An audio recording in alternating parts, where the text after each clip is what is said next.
Good morning everyone! So, nandito po kami ngayon sa Barangay 4 Rojas Integrated School, formerly known as Pedro Bacquiao Memorial Elementary School. So, nandito kami ngayong araw para po mag-interview ng mga students, teacher na kung ano po yung mga ginagawa nilang arts activities during their events po.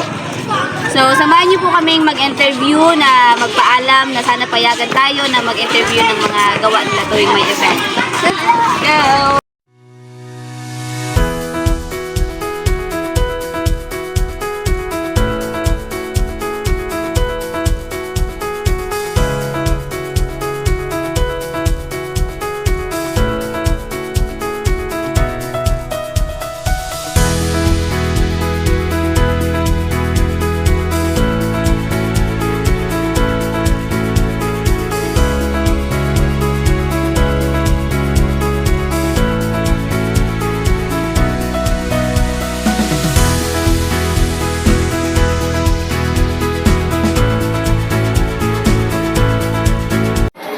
Ano pong pangalan mo, ate? Jingle po.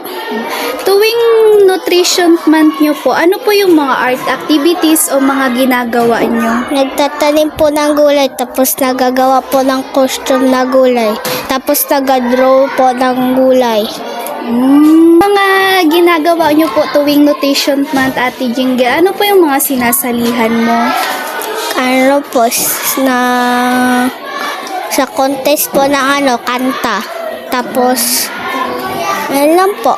Yun naman po yung sinalihan ko. Nagadrawing ka po, ate Jingle? Opo. Ano po yung kapag nutrition month, ano po yung drawing ng mga ginagawa nyo? Magadrawing po kami ng nakikita namin po sa paligid. Sige, Jingle, maraming salamat po. Salamat din po.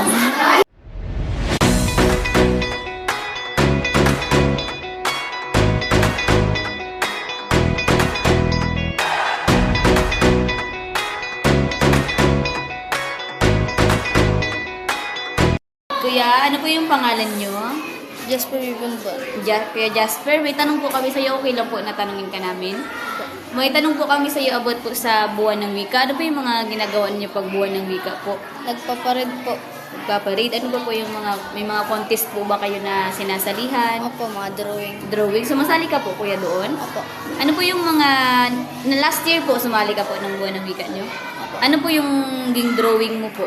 Dr. Serizal. Wow, pang ilan, sa drawing mo po na yan, panalo ka, pang ilan ka po? Champion po. Oh, champion. Sana all. Yun lang. Tapos, champion ka po, kuya. So, maraming salamat.